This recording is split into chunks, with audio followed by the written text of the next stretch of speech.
ان کی بس آگے ہی آگے چلی جا رہی تھی۔ انکل رضوان کے چہرے پر بھی واضح پریشانی کے آثار نمایاں تھے، جیسے انہیں یقین ہو کہ کچھ گڑبڑ ضرور ہے۔ ارد گرد درختوں سے بھری یہ سنسان سڑک ختم ہونے کا نام کیوں نہیں لے رہی تھی آخر؟ وہ بھی سوچنے پر مجبور تھے۔ گاڑی میں تقریباً سب ہی خاموش بیٹھے تھے۔ شمائلہ بھی چپ چاپ ہلکی سی مسکراہٹ چہرے پر سجائے خاموش بیٹھی تھی۔ ابھی وہ تھوڑا آگے پہنچے ہی تھے کہ انہیں ایک چھوٹی سی جھیل دکھائی دی اور وقت بھی عصر کی نماز کا تھا۔ انکل نے گاڑی جھیل کے کنارے روک دی۔ سر اسفند نے کہا کہ سب یہاں ہی کھانا بنا کر کھائیں گے اور رات ہونے سے کچھ دیر پہلے دوبارہ سفر شروع کریں گے۔ سبھی اسٹوڈنٹ باری باری بس سے اتر کر قطار در قطار کھڑے ہو گئے۔ سارا نے شمائلہ سے کہا کہ چلو ہم بھی نیچے چلتے ہیں، لیکن شمائلہ کے سر میں شدید درد ہو رہا تھا، اسی لیے وہ بس میں ہی رہی۔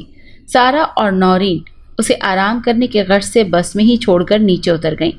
لڑکے ارد گرد سے لکڑیاں جمع کرنے لگے، جبکہ رضوان انکل کھانا بنانے کی تیاریاں کرنے لگے۔ کچھ لڑکیاں کھانا بنانے میں انکل کی مدد کرنے لگیں۔ نماز سے فارغ ہونے کے بعد کھانا بنایا اور تقریباً مغرب کی نماز پڑھنے تک کھانا بالکل تیار تھا۔ سارا نے نورین کو اشارہ کیا کہ شمائلہ کو بھی بلا لو۔ نورین بس کی سمت چل دی، جو ذرا فاصلے پر کھڑی تھی۔ بس بالکل جھیل کے کنارے کھڑی تھی۔ جیسے ہی وہ بس میں داخل ہوئی، کیا دیکھتی ہے کہ بس میں تو کوئی بھی نہیں ہے۔ وہ حیران ہوئی، ارے اسے یہیں بس میں تو چھوڑ کر گئے تھے ہم۔ اچانک اس کی نظر بس ونڈو سے دوسری طرف جھیل پر اٹھی۔ کوئی چیز تھی جو تیرتی ہوئی آ رہی تھی۔ وہ غور سے ونڈو کے پار دیکھنے لگی۔ جیسے ہی وہ قریب آئی، اسے دیکھتے ہی نورین خوف سے پیچھے ہٹی، کیونکہ وہ شمائلہ تھی جو مزے سے جھیل سے نکلتی ہوئی اب بس میں چڑھ رہی تھی۔ خوف سے نورین بس سیٹ کے نیچے کی طرف بیٹھ کر چھپ گئی۔ اس کی سانسیں تیز تھیں اور دل زور زور سے دھڑک رہا تھا۔ کچھ لمحے خوف کے مارے وہ سیٹ کے نیچے منہ چھپائے بیٹھی رہی۔ پھر دھیرے سے اس نے اپنا سر اٹھایا اور دیکھا، بس بالکل خالی تھی، کوئی بھی نہیں تھا، شمائلہ بھی نہیں تھی۔ اس نے سکھ کا سانس لیا اور بجلی کسی تیزی سے اٹھی اور بس کا دروازہ کھولتے ہی تقریباً دوڑتی ہوئی نیچے اتری۔ وہ اس قدر بدحواس تھی کہ کچھ پل تو بنا سوچے سمجھے دوڑتی رہی۔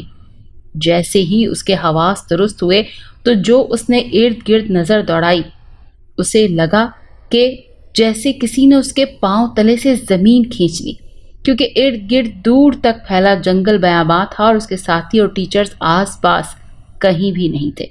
وہ پاگلوں کی طرح زور زور سے چلانے لگی، سر اسفند، میم ثنا، آپ سب کہاں ہیں؟ میم مجھے بہت ڈر لگ رہا ہے، پلیز آپ سب کہاں ہیں؟ وہ جھیل کہاں گئی؟ یہیں تو تھی۔